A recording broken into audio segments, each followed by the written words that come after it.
Kamusta mga ate, kuya, beshi? Si Chari po ito mula sa The Sun, Moon, Stars, PH Tarot.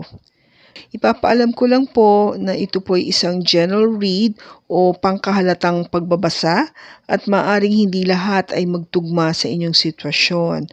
I-check din nyo ang inyong Moon, Rising at Venus sign. Baka doon mas tumugma ang read para sa inyo. At kung ang mensahe ay tama sa inyo, paki-like lang po at mag-subscribe kung hindi pa ninyo ito ginagawa. Okay, mag-umpisa na po tayo. Hello po mga ate, kuya, beshies. Kamusta na po kayo? Andito ulit ako si Chari para gumawa ng another reading, and this is for the sign of Capricorn, Sun, Moon, Rising, and Venus. And of course, welcome po yung mga cross-watchers ni Capi at yung mga bago po nating mga viewers. Tingnan po natin ngayon kung ano yung ating pong mababasang mensahe para sa'yo at sa person mo. Capricorn, ito yung kung meron sikreto o yung mga tinatago natin sa ating damdamin.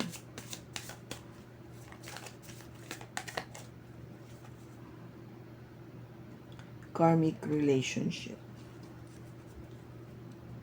Bottom niya is separation. Okay, yung karmic relationship, ang sabi dito ay resentments and triggers, perception, intensity and letting go, turmoil or fleeting.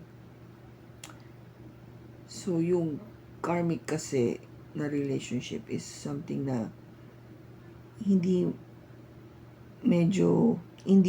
maayos yung relationship nyo. Okay, hindi ka ba smooth yung takbo ng inyong relationship. May kaguluhan, no? Kaya may turmoil dito. And fleeting is really going away. Merong parang, I don't know sa Tagalog yung resentments eh. Baka alam nyo, no? Yung parang, ano ba yung sa Tagalog nun? In a way, hindi panghihinayang eh, but yung parang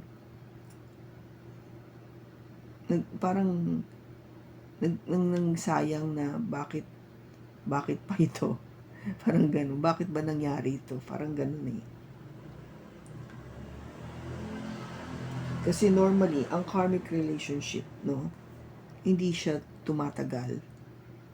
If you went through Capricorn or yung cross watcher natin, having a karmic relationship, ito yung normally, kaya ka napasok sa ganitong relasyon is because meron kayong dapat matutunan sa isa't isa. You're teaching each other a very important lesson when it comes to life and love or relationship in general. Okay? Andun kayo para magturo o turuan ng isa't isa.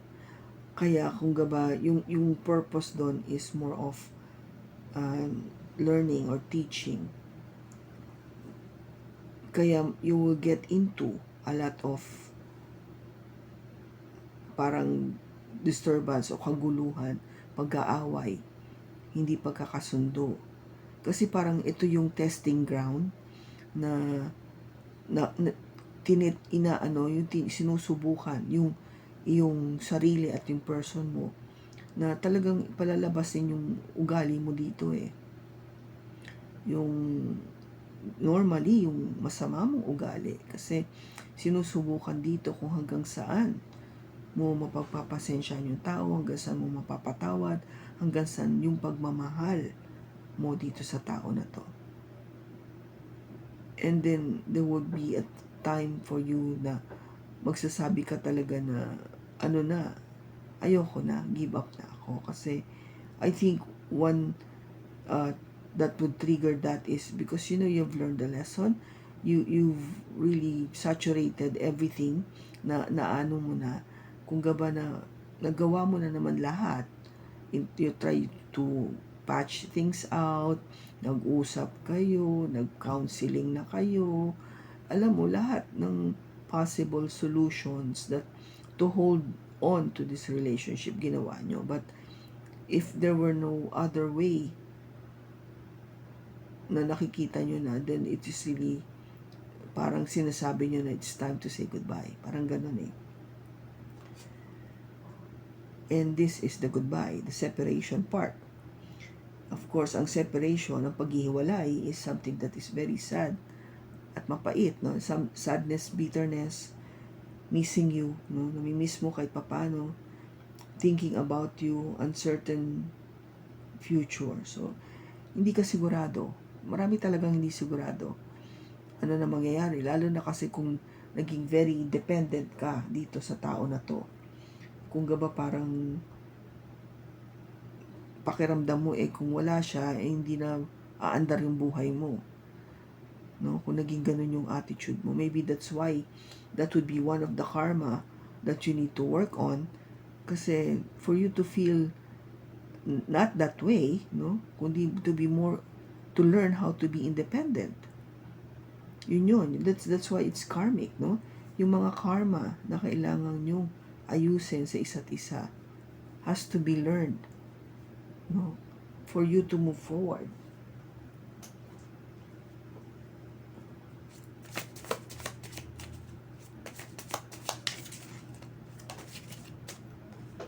We have the Tower, the Fool,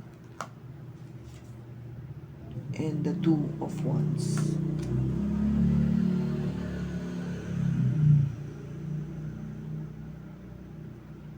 Bottom niya is the Knight of Wands. Okay. Yung Knight of Wands dito, copy. Ito kasi yung energy ng isang fire sign, no? An energy na pwedeng katulad ng isang Aries, Leo, or Sagittarius. Now, ang Knight of Wands kasi is yung energy na binibigay niya is somebody na hindi consistent. Somebody na tinatawag nating in and out. Kung gaba, labas-pasok. Kung gaba tipong andito, minsan wala. Ganon yung energy. Okay? Kung ba't wala siya, kasi maybe this person is with somebody else o nasa barkada, nasa grupo, whatever kung ano man yung ginagawa niya. But basically, the point is, hindi siya naandyan sa piling mo. Hindi mo siya kasama. In other words, sometimes when you need this person to be with you, wala siya doon, absent, kung gaba. Minsan naman, hindi mo kailangan, pero andyan. Yung tipong andyan nga, pero aasarin ka naman. O meron kayong pinag-aawayan. Hindi kayo magkasundo. Okay? So, mahirap. No? Mahirap itong energy na to. It could be something na, oo, masarap siya pag andyan kasama kasi fun naman siya, no? Okay siya. In other words, yung fun to be with, no? Okay, all around, tipo, makes you laugh, makes you smile. Pero, hindi mo makita yung consistency kasi Capricorn ka no? Yun an earth sign. Being consistent is very important to you. Yung tuloy-tuloy na yon. Kung hindi mo makikita yun dito sa tao na to, medyo ano yun, di ba? Red flag yun. Kung gaba pag-aawayan nyo yun. And that is one point of having in a karmic relationship. Maybe this person is teaching you or you are teaching this person to be consistent. Okay? Gets nyo yung gusto sabihin dito? Now, kasi nga hindi siya consistent, we have the World. This World card is telling you na may ending. Ending that needs a new beginning. Panibagong pag-uumpisa. Kailangan magkaroon ng pagtatapos para magkaroon ng panibagong pag-uumpisa.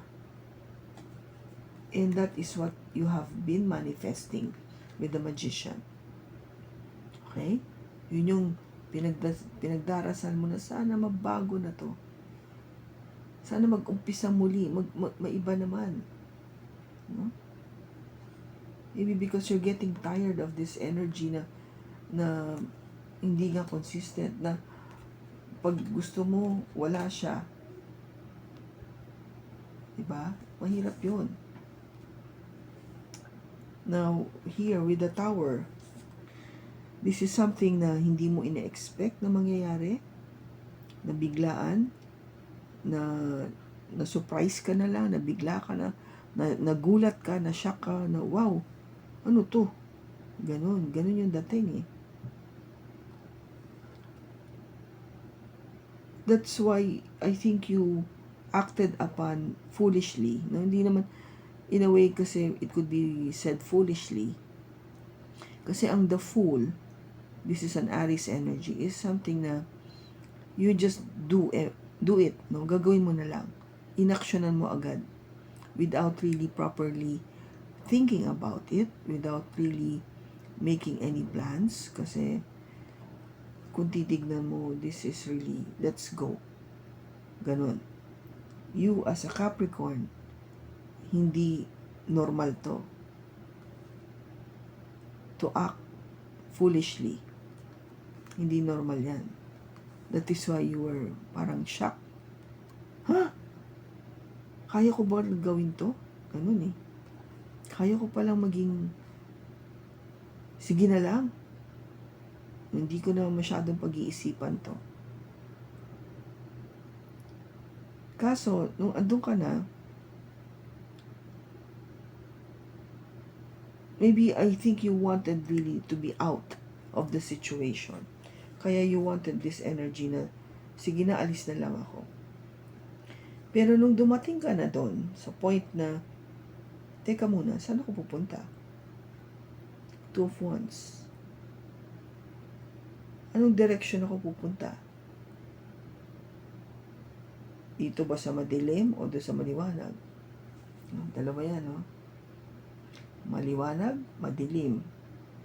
So, iniisip mo ngayon, you're thinking, balik ka na naman dun sa pagiging Capricorn mo. Or take it as it resonates again, copy, or yung ating cross-watcher, because the cross-watcher might have also this kind of characteristics or behavior. Okay? So, ganun eh, nag-iisip ka. Trying to make a decision what to do next.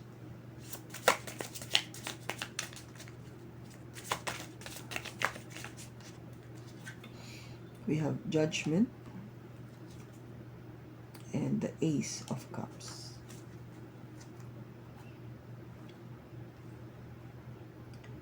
Because hindi mo alam, no? This is making a decision or trying to make a decision. Now, ito na yon. Sinasabi dito with the Judgment.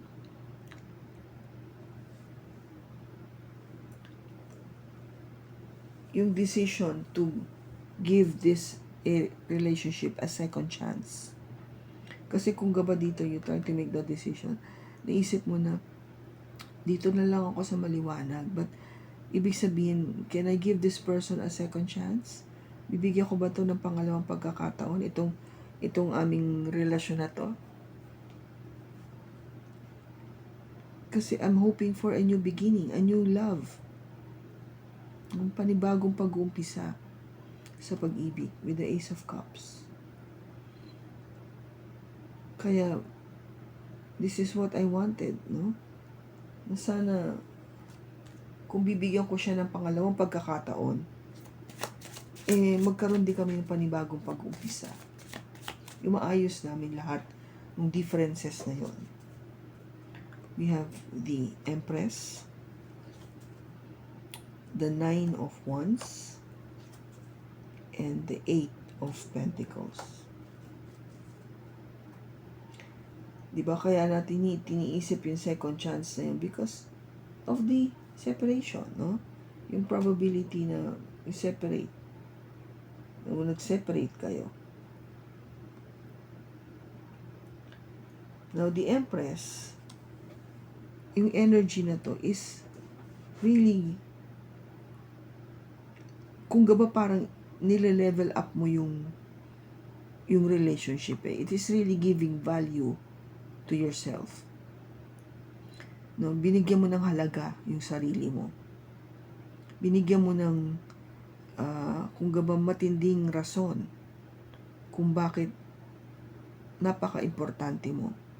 Napaka-importante ng nararamdaman mo.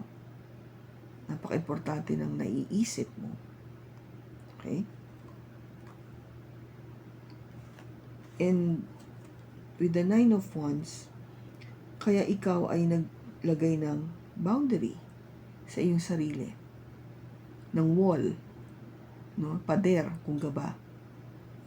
In your defense, no? Parang protection mo sa anumang sakit o anything na magdudulot muli ng hirap o sakit sa damdamin. Kaya ngayon, kung gaba, ito yon sinasabi ko sa inyo, natuto ka na. No? This karmic relationship that has taught you to put up your boundaries. To put up that wall. No? Itaas yung wall na yon. Kung dati may wall ka na, mababa lang, ngayon tinaas mo na. Para hindi madaling abutin. Hindi madaling pasukin. Okay?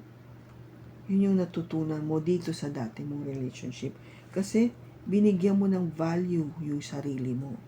No, naintindihan mo na hindi ka basta-basta na tao, na mahalaga ang iyong damdamin, mahalaga ikaw in total. No? Mahalaga ang iyong pagmamahal. Kaya, you, Capricorn, dalawa ang nakikita ko dito is you just continue working as you love to do, no?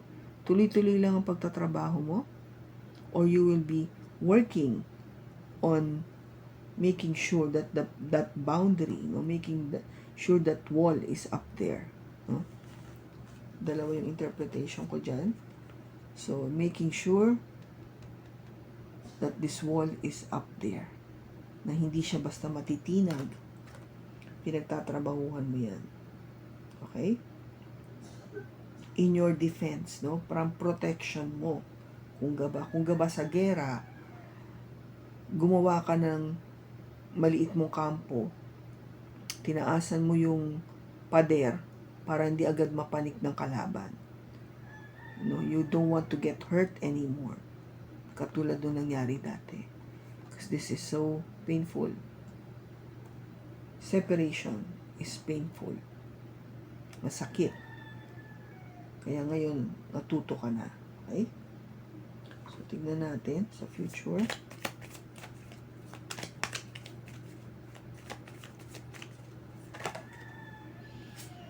Jumping card, we have the Ten of Swords. We have the Three of Pentacles. The Ten of Pentacles. The Moon. And again, the Tower. We started with the Tower, we end with the Tower. Hindi naman siya ganun kasama yung Tower. Copy, don't be afraid or don't get sad right away. Ang Tower, lumalabas yan for a purpose, okay? Meron siyang gagawin para may mabago, okay? Not necessarily to hurt you, but also to help you make that change. So, dito, sa nakikita natin sa future, oo, nagkaroon ng pagtatapos, which is the separation. Bakit? Kasi I think there was a lack of cooperation on both sides. No? Isabihin, hindi nag-jive kayo, walang cooperasyon eh. And somehow it affected the marriage, no, with the Ten of Pentacles. That is something that you didn't foresee. Hindi mo nakita yon na mangyayari. Kaya, it just happened, no? With the Moon. It is meant to be a secret. Moon kasi means also there is a secret o hindi mo nga alam, unknown, something na itinago sa'yo. Okay? I think the secret that you're trying to see here or yung feelings na inaano mo, you're trying to cover up, is trying to see if you can give this person a second chance, no, with the judgment card dito. Because you're hoping for a new love, no? Pero ang nangyayari nga is, I think you use your logic dito sa aspect na to, copy. That's why you embrace the energy of the Empress para mas maging matatag ka, no? Pakita talaga yung value mo, no? Ibigyan ng halaga yung value mo. In other words, minahal mo muna yung sarili mo, which is very good. Kaya nga, nag-put up ka ng mataas na boundary and you are working on it. Okay? Now, dahil nga unknown, that is something na hindi mo ina-expect. Sabi ko nga sa inyo, we started with the Tower, we end up with the Tower. Hindi mo ina-expect to. Okay? Tingnan natin. I'm curious for copy. I was saying, may bagong love ba na dadating? It says here, yes, a new beginning, passionately. May dadating naman, no? Na maybe an earth, fire sign, Aries, Leo, Sagittarius, o meron siya nito sa kanyang chart, na dadating na new beginning that would trigger you passionately, no? Yung hinahanap mo na yun.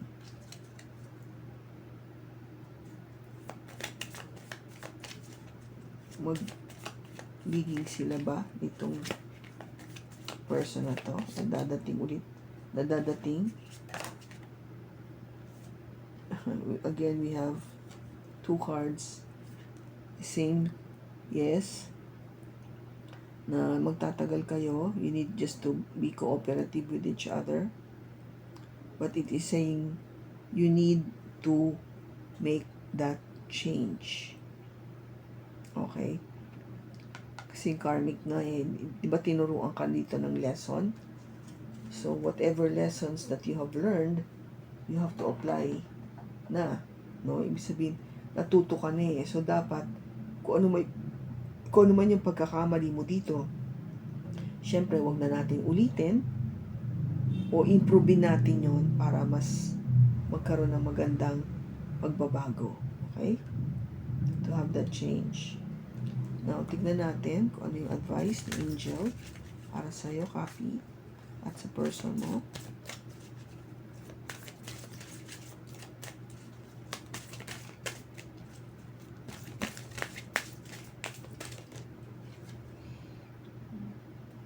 It says here, chakra cleaning. Archangel Metatron. Call upon me to clear and open your chakras using sacred geometric shapes. Okay, yung chakra po kasi is, ito yung what we have dito sa ating katawan. The mind, our parang third eye, our throat, our heart, our gut, yung ating organ, sexual organ, and of course yung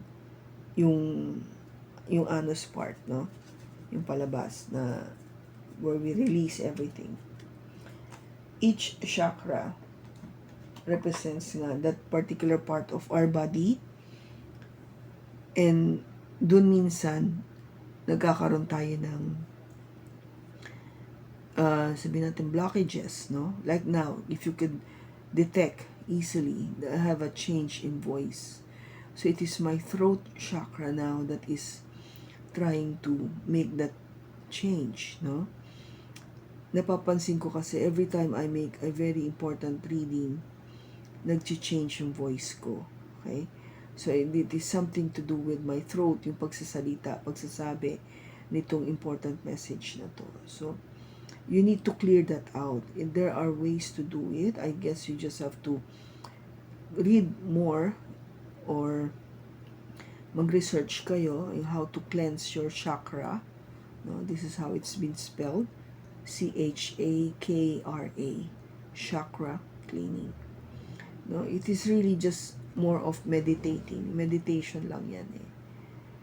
So you call upon me to clear and open your chakras using sacred geometric shapes. Well, ang ano kasi nun is, dapat clear kasi lahat siya para yung flow ng energy sa katawan nyo ay maging maganda. That is what Archangel Metatron is asking. So you call upon this Archangel Metatron. Okay? Remember that, Capricorn.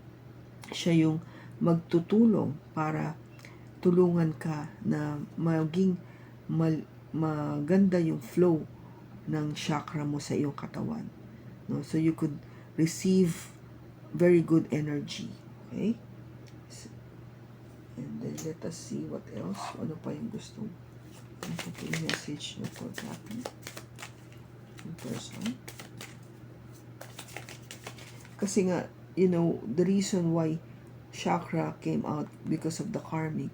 Ang karmic kasi nga, di ba, ang daming, sabi ko sa inyo, yung pag-aaway.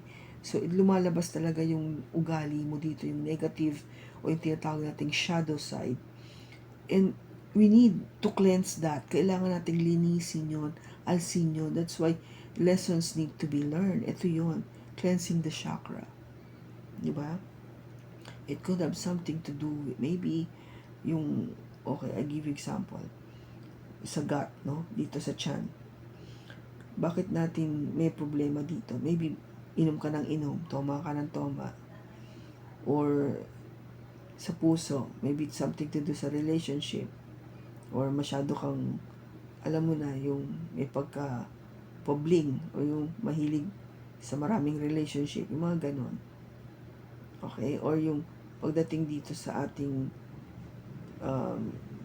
other chakras that holds the sexual organ, which is baka mahilig ka makipag, you know, having intimacy with other people except aside from your person. Yung mga ganon. That is why it is helpful that you clean your chakra. No, you pray to Archangel Metatron to help you. And you go and research on this para makatulong sa inyo. Okay? So let us see what else. Yung gustong message. Pride. I love myself and I see myself in everyone. Okay, it's your pride, no? Ito yun eh. The Empress. Meron siya nun. Because you love yourself. That is why na you will give value. Sabi ko nga, di ba? Dahil mahal mo yung sarili mo, bibigyan mo ng value. Ito, kaya this time, medyo marunong ka na, alam mo na, poprotektahan mo na yung sarili mo. Pagtatrabahuhan mo to mabuti para hindi ka na nasasaktan.